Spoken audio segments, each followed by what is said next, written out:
El Senado de la República convocó para hoy, a partir de las 3 de la tarde, a los senadores para la sesión en la que se conocerá el proyecto aprobado en la Cámara de Diputados y que revisó y modificó lo que había aprobado antes el Senado de la República como ley de partidos y asociaciones u organizaciones políticas. Se da por descontado que obviamente los senadores van a aprobar la pieza como les fue remitida sin ningún tipo de modificación, porque cualquier modificación que se haga a ese proyecto tendría que volver entonces a la Cámara de Diputados. Claro, en este caso el tema es que hubo senadores que le dieron seguimiento al debate. El mismo presidente del Senado se reunió varias veces con Rubén Maldonado, el presidente de la Cámara de Diputados. Hubo senadores que estuvieron como delegados en la comisión de la Cámara de Diputados que debatió el tema de la ley de partidos, los cambios que se introdujeron, y por eso parece que hoy mismo el Senado de la República va a aprobar la ley de partidos como se aprobó. Pero sobre todo por una cosa, ahí la parte que pudiera oponerse, que no es el PRM, porque el PRM apoyó en la Cámara de Diputados la ley. Sí. Y por otro lado, ¿quiénes? Bueno, Amable, que tiene un partido, pero que es un partido que ha estado prácticamente adscrito a las decisiones y a la orientación que ha tomado el PLD, danilista, ¿verdad? Entonces, hay un senador del BIS, que creo que tiene hasta un problema de salud en estos momentos. Ese es Pedro Alegría. No sé si ¿No es Pedro Alegría? No es Pedro Alegría, ese otro, es del PRD. Sí, es el otro. senador por la provincia de San José de Ocoa. Exacto, pero que no hace ninguna diferencia y ha estado también coincidiendo con el PLD, y el resto es el reino del danilismo. O sea que incluso acaban de sustituir al vicepresidente, Dionis Sánchez, que era leonelista en el Senado, y pusieron a otra persona afín también con el danilismo. O sea que yo creo que ahí no habría ningún inconveniente. Lo más que, y creo incluso que no será una sesión tan maratónica como lo fue lo de la Cámara de Diputados, porque no hay tanto que debatir, ya se conoce, y en un ejercicio quizá de más o menos formalidad, el presidente del Senado va a abrir una agenda para que la gente exponga y diga. Bueno, él lo que dijo fue que él estaba convocando para las 3 de la tarde, para dar tiempo a los senadores a que lo estudien, de que estudiaran el proyecto y que fueran en la tarde de hoy con conocimiento ya todo el mundo conoce el proyecto. Que levanten la mano por lo menos habiendo leído el proyecto. Es en una única lectura que se va a aprobar. Entonces, por supuesto que está claro que va a ser aprobado en la Cámara de Diputados, en el Senado de la República. Lo sorpresivo y lo más noticioso sería que no se apruebe por alguna razón, pero eso es difícil. No, pero ya incluso lo dio como aprobado prácticamente Julio César Castaño Guzmán, la Junta Central Electoral, el presidente de la Junta Central Electoral, en el sentido de que ya ellos convocaron a los partidos políticos a una sesión para discutir el reglamento que se va a aplicar. De cómo para poder materializar lo que ordena esa ley. Hay varios aspectos relacionados con el rol de la Junta Central Electoral que le corresponde a la Junta sencillamente tomar decisiones organizativas porque le atribuyeron responsabilidad. Una cosa, ¿cuándo es que termina esta legislatura extraordinaria?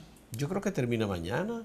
Mañana mismo. Porque no hay... Entonces correspondería al Congreso en la próxima legislatura que comienza el 16 de agosto abordar, yo pienso que con cierta urgencia, la reforma de la ley electoral que tenemos 8 años de atraso. Ya la discutieron, ellos lo discutieron. Bueno, el tema pero de la reforma a la ley electoral deben ya formalizar eso, ¿verdad? Porque no continuemos con una ley que está atrasada, que concibe y describe a la Junta como una Junta con 2 cámaras y todas esas cosas que ya no existen, ¿no? Sí, claro. Yo creo que ellos en el Senado de la República iniciaron la discusión.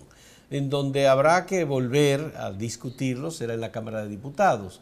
Porque mientras los diputados se detenían con lo de la ley de partidos, en el Senado de la República avanzaron con la discusión de la modificación de la ley electoral. Y pienso que tampoco habrá inconvenientes en la Cámara de Diputados. Seguro que los que se opusieron también a la ley de partidos querrán meter alguna cuña, pero yo no creo que eso ya tenga mayores obstáculos. Bueno, los leonelistas, Gustavo, anunciaron que van a recurrir ante el Tribunal Constitucional. Sí, ellos habían anunciado eso, varios diputados.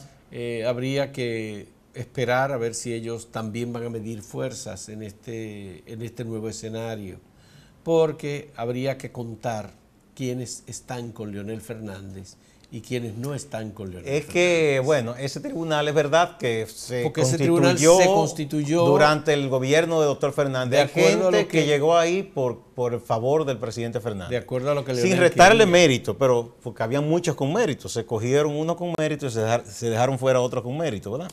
Sí. Nadie puede decir que el doctor Ray Guevara no tiene la suficiencia profesional, ¿verdad? Un hombre bien preparado. Ahora, independientemente de que uno esté de acuerdo o no con punto de vista, ahora, ¿por qué se eligió a él y no a otro?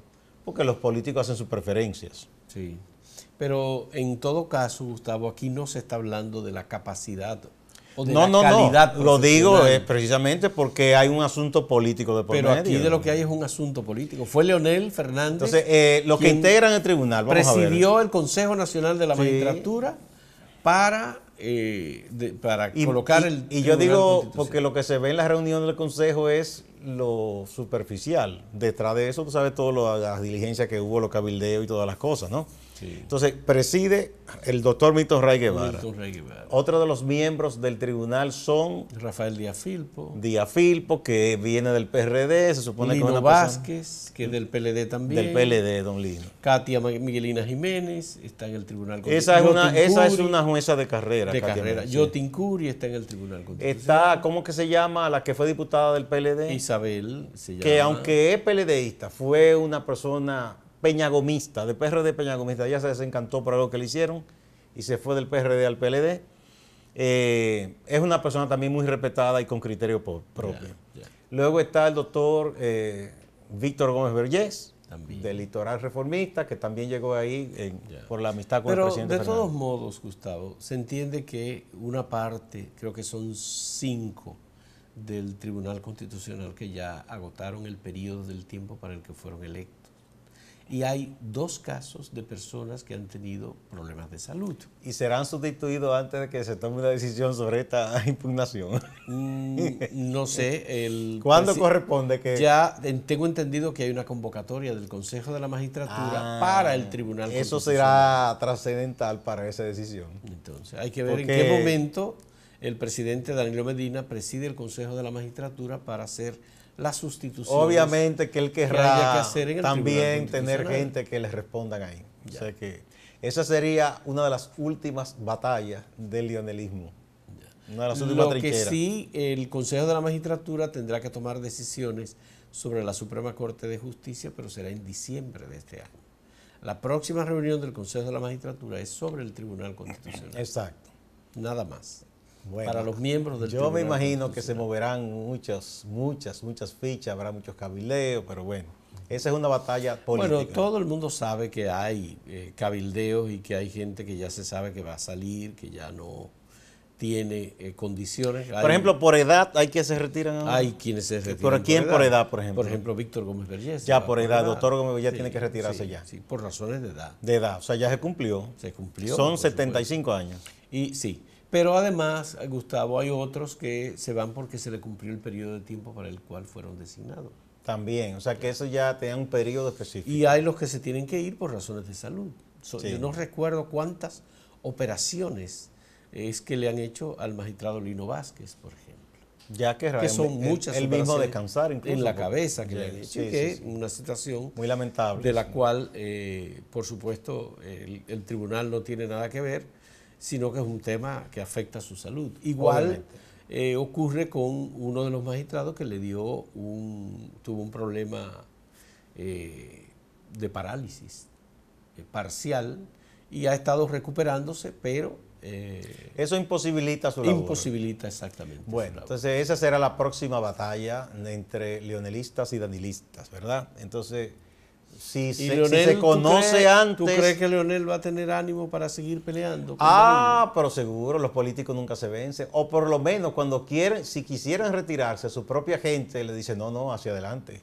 Porque una de las cosas... Rosario Espinal acaba de decir algo sumamente interesante sobre lo que debió hacer Leonel Fernández. Eso se dijo hace mucho tiempo, sí, de que él debió jugar un papel de tratar de institucionalizar ese partido. En lugar de tratar de convertirse en un caudillo. Entonces, ¿qué hizo? Se convirtió en caudillo de un grupito en el PLD, no representó la totalidad del PLD y sencillamente él prefirió ser el jefe, monarca y cacique absoluto del grupo que sigue a Leonel Fernández. Exactamente. Entonces dejó el partido en banda.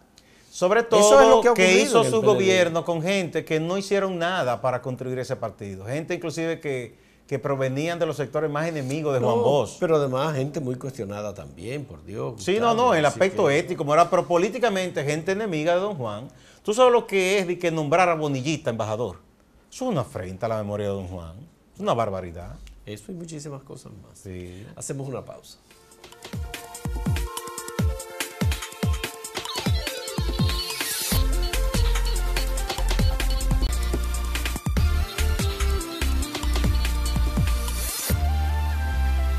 Bueno, ayer el juez magistrado Francisco Ortega Polanco, después de ordenar un receso, no solo para que el descanso y el almuerzo, ¿verdad?, de él y de todo lo que estaban en la Suprema Corte, sino también para meditar y estudiar varias solicitudes hechas por abogados de la defensa de los imputados y además las réplicas del Ministerio Público, porque sobre todo ha estado girando el tema de ese reclamo es en que el Ministerio Público no entregó, ¿verdad?, una documentación que es fundamental para que cada uno de los abogados de defensa de los imputados pueda elaborar su estrategia de defensa, que es, por ejemplo, el contenido completo de la acusación, en qué se basa, ¿no?, en muchos casos. Y también, además, se ha estado pidiendo que luego que el Ministerio Público, en principio habló de 14 encartados, de esos 14, lo que hizo fue que excluyó a 8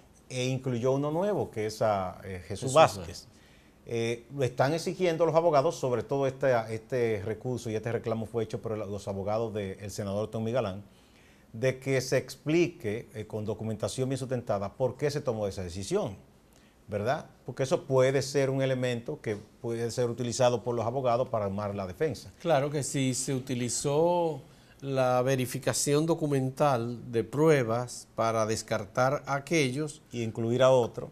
¿Verdad? Porque no se tomó en relación con Tommy Galán, por ejemplo. Y con todo lo que están se ahí. excluyó a Julio César ellos tienen derecho a reclamar eso, ¿no? A Rudy González, que eran legisladores. Entonces el magistrado, después de ponderar, acogió el siguiente pedido de que se suspendiera hasta que se completara esa documentación. Incluso hay casos de unos CD que se entregaron que tienen defecto para abrir, que es parte de la información que entregó el Ministerio Público a los diversos abogados. Pero mira, y todo Gustavo, eso debe quedar esclarecido completamente. Hay una petición formulada por el abogado de Jesús Vázquez, que incluso de acuerdo con el magistrado Francisco Ortega Polanco habló como luego de haber sido suspendida la audiencia, que él dice, a nosotros nos interesa que el magistrado sea el que garantice la equidad en este proceso.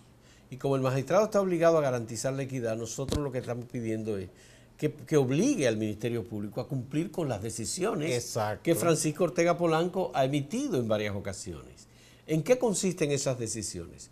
Que el Ministerio Público tiene que documentar las acusaciones y la investigación que hizo a cada uno de los imputados. Y en el caso de Jesús Vázquez, él dice, no nos han notificado nada. Nosotros tenemos que preparar nuestros documentos de defensa y no tenemos sobre qué base lo vamos a preparar. Porque Jesús Vázquez no fue apresado, Jesús Vázquez nunca fue notificado. Fue el último en ser incluido y todo esto de manera que hasta lo sorprendió. Entonces, ¿no? Lo que él está pidiendo es que nos den la documentación total de por qué estamos este imputado y los demás, y lo que el Ministerio Público investigó, que rechazó incluir como documentación, porque en esa documentación, según uno de los artículos, creo que el artículo 298, 299 del Código Procesal Penal, autoriza al imputado a recibir toda la documentación investigada, escarbada, buscada, obtenida por el Ministerio Público y notificársela al imputado. Esto es bueno Entonces, que la gente lo entienda, Fausto, porque, perdón, antes de que tú prosigas, es importante esa precisión. Es bueno que la gente lo entienda, porque la labor del Ministerio Público no es simplemente acusar, debe sustentar. sí. Porque se supone que vivimos en un Estado de Derecho y no es que alguien simplemente decida, fulano está acusado. Tiene que sustentar. Por eso se habla de cuando un fiscal recibe un expediente, una denuncia o un juez de instrucción, si hay mérito o no, Ya. para proseguir con ese caso. Entonces, el Ministerio Público ha respondido a ello diciendo que no está autorizado y que no es legal y que no hay ningún artículo, según el Ministerio Público, que disponga que la documentación relacionada, por ejemplo, con Ángel Rondón, se la entreguen a Jesús Vázquez. O sea, que se haga común. Que se haga común. Que es una de las peticiones. Exactamente. Entonces dicen, bueno, nosotros no podemos entregarla. Bueno, pero es que el juez ordenó que se entregara la documentación. Si hay falta de tiempo, porque son muchos documentos y hay que fotocopiar todo eso, bueno, pues él dice, vamos a esperar. Creo que hasta risible ese argumento del Ministerio Público por lo siguiente. Supongamos que se diga, ok, bueno, no el expediente o la prueba fundamentada contra un imputado solo se le va a entregar a la defensa de ese imputado. De ese imputado. El otro a la otra, pero compartimentado. Pero todo. total, esa gente no se va a reunir y no van a compartir, porque eso como que no tiene mucho fundamento. Ya. Una vez que ese documento está en manos de alguien, puede ser copiado, puede ser compartido, eso no tiene ningún sentido. Está bien, pero ese es en un sentido, porque eso es solamente la parte que el Ministerio Público ha notificado a los imputados en particular. Sí, sí. Ahora, lo que ellos están pidiendo es la otra documentación que el Ministerio Público se guardó. ¿Por qué? Porque ellos dicen, en esos documentos que ellos recibieron, por ejemplo, de la Superintendencia de Bancos, o por ejemplo, de la Dirección General de Impuestos Internos, o de otras instancias, puede haber documentos que sean en beneficio de los imputados. Hay una cosa, Andrés Bautista dice, a mí me sumaron todas las operaciones que yo hice de préstamos recibidos y pagos realizados como si fuese un global de que esa cantidad de dinero yo la he tenido y la he como recibido. que la hizo simplemente en su ejercicio del Senado. Entonces ellos dicen, bueno, pues nosotros necesitamos ver todos esos documentos. ¿Cómo ellos llegaron a la conclusión de que Andrés Bautista tuvo miles de millones de pesos? O que un enriquecimiento súbito. O que, qué sé yo, Jesús Vázquez vendió tanta cantidad de coco y vendió tantas vacas y entre esas vacas... Por cierto, que Jesús Vázquez recibió una buena defensa de un amigo personal que no tiene nada que ver políticamente, que es Manuel Salazar, secretario general del Partido Comunista de Trabajo. Él le envió un texto diciendo que él confía y le tiende la mano porque dice que eso es una imputación falaz, lo que hay contra Chu, que dice que no es una persona de hacer esas cosas. Bueno, de todos modos, como hemos estado analizando lo que ocurrió ayer, el juez Francisco Ortega Polanco dijo, señores, aquí lo que estamos haciendo es sencillamente garantizando que cada quien diga lo que tiene que decir. Esta es la parte preliminar, es la parte relacionada con los recursos previos que se han estado discutiendo y le ordenó al Ministerio Público entregar los documentos, que se entreguen los documentos. Todos, darle tiempo al Ministerio Público para que haga esa entrega de documentos que ha pedido el Jesús Vázquez a través de sus abogados y que pidieron los abogados de Víctor Díaz Rúa también. Sí. De aquí al 21 yo creo que hay tiempo suficiente para hacer eso. Ya. Y yo creo que lo mejor que puede hacer el Ministerio Público es actuar lo más transparente posible.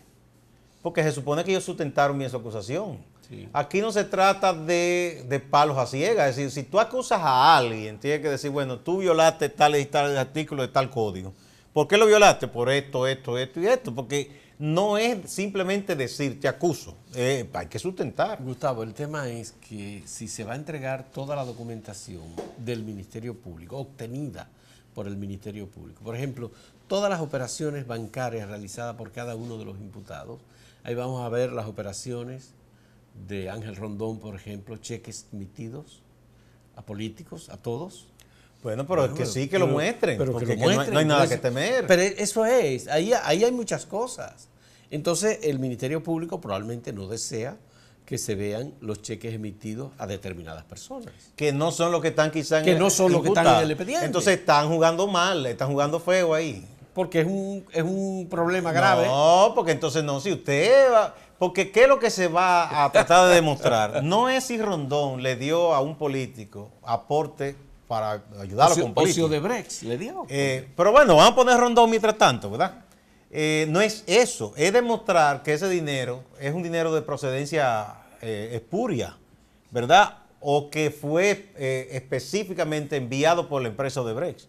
Porque de dar dinero a un político, tú puedes decir eso no está bien, eso es buscando algún amiguismo, un favoritismo, pero eso es lo que se puede apreciar subjetivamente. Ahora, objetivamente eso aquí no es ilegal. Tú puedes decir que no es ético lo que tú quieras, ¿verdad? Bueno, en todo caso, si el Ministerio Público insiste en negar la documentación que ya el juez ordenó, va a colocarse en una situación de incumplimiento de una decisión del magistrado Francisco. Entonces un desacato. desacato. Es un desacato.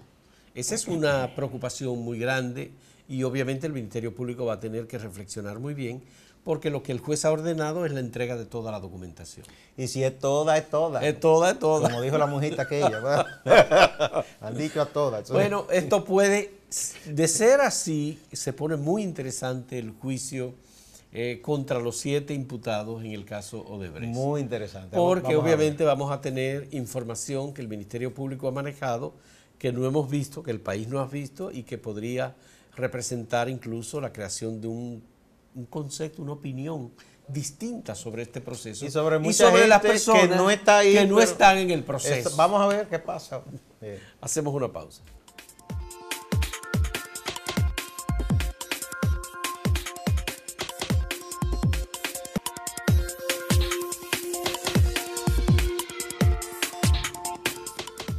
Estaba previsto que el Senado de Argentina discutiera el tema de el permiso del aborto en el país, independientemente de las 3 causales.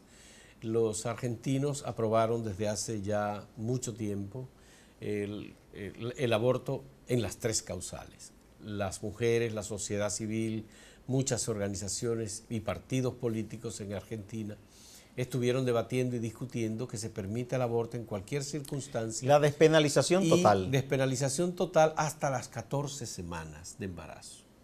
Argentina ha tenido una tradición de liberalismo en términos de derechos en América Latina y ha sido el país que ha llevado la delantera en muchos aspectos en materia de derechos. Claro, los argentinos fueron afectados por dictaduras militares, tuvieron golpes de Estado, han tenido gobiernos que se han interrumpido, muchas dificultades. Y hay, por supuesto, los partidos tradicionales, el peronismo, el Partido Liberal y partidos socialdemócratas que han debatido y han discutido muchos temas. Sigue, por supuesto, con el gobierno del presidente Macri, que fue el que introdujo el tema del aborto, pese a ser un gobierno conservador. En la Cámara de Diputados, en junio pasado, se aprobó por mayoría, una mayoría precaria, pero por mayoría de apenas una diferencia de 4 votos a favor de permitir el aborto en cualquier circunstancia. Y se programó que el 8 de agosto iba a ir al Senado el debate sobre este proyecto de ley. La sesión se prolongó hasta hoy, o sea que ellos pasaron las 12 de la noche y más. Mucha gente apostada en vigilia a favor y en contra de la despenalización frente al Palacio del Congreso de Argentina y finalmente el Senado con una votación un tanto cerrada votó a favor de rechazar la despenalización total y a posponer hasta el próximo año la introducción de nuevo de esa... Que volvería de nuevo a la Cámara de Diputados y al Senado. De nuevo desde cero. Pero ya no se puede introducir más el tema. Eso fue un momento de muchas tensiones. El ojo de la sociedad argentina por completo estuvo puesta en el Senado, pero más que eso, la intervención de todos los movimientos sociales, conservadores que estaban en contra, a favor, los movimientos más progresistas, los movimientos de mujeres, las sociedades médicas y el Papa tuvo, que es argentino, Bergoglio, se jugó un papel, se pronunció en muchas ocasiones y pidiendo que no se aprobara y finalmente ganó la parte conservadora que está en contra del aborto. No se descarta que el propio Papa argentino haya tenido que llamar a alguno de esos dicen partidos. Dicen que él cabildeó mucho y su gente, ¿verdad?, estuvieron muy metidos en eso. Lo que sí se produjo fue también, Gustavo, un endurecimiento de la posición del episcopado argentino con este tema. Ellos habían debatido, habían participado, pero con alguna moderación, conociendo, por supuesto, que era bastante amplia la aceptación de la sociedad y el apoyo de la sociedad a la propuesta de la despenalización. Pero finalmente se vio que entre los legisladores, los miembros del Senado, había una polarización. Esa polarización mantenía prácticamente a la mitad la postura de senadores sobre la despenalización o no. Aunque había una pequeña diferencia, creo que era de 2 o 3 votos a favor de cerrar la despenalización, es decir, en contra de la apertura legal un poco inusual, porque tuvo un impacto internacional muy grande. El presidente del gobierno español, Pedro Sánchez, se pronunció temprano hoy, diciendo que lamentaba que Argentina, un país que ha avanzado tanto en derechos civiles y humanos, no aprobara la despenalización completa del aborto, y como que él augura que en el futuro se podrá lograr. Eso caerá muy mal a los nacionalistas argentinos, pero el mundo de hoy es así, abierto, y la gente opina y ese tipo de cosas. Yo envío un abrazo de solidaridad a las mujeres argentinas que estaban luchando por la despenalización. Mira, una cosa importante fue que muchas mujeres argentinas asumieron una novela escrita por una autora canadiense a propósito de la internacionalización, que Margaret Atwood, que es una escritora canadiense muy reconocida y que ha sido candidata al Premio Nobel de Literatura, que ella escribió una novela sobre el uso de las criadas para tener hijos, que es de alguna manera una referencia a lo que pasó en Argentina en las dictaduras militares, que a las mujeres les robaban los hijos y se los entregaban en muchos casos las mataban a miembros de las dictaduras militares que en ese país, a los hijos se los entregaban a esos grupos. Sí, hay muchas historias, horribles historias. Sí, eso incluso viene todo aquello de las abuelas de Mayo. De las abuelas y las madres de la Plaza de Mayo. Eso ocurrió también un poco menos en Chile y en Uruguay y en Paraguay también. Bueno, señora, muchas gracias. Hasta mañana.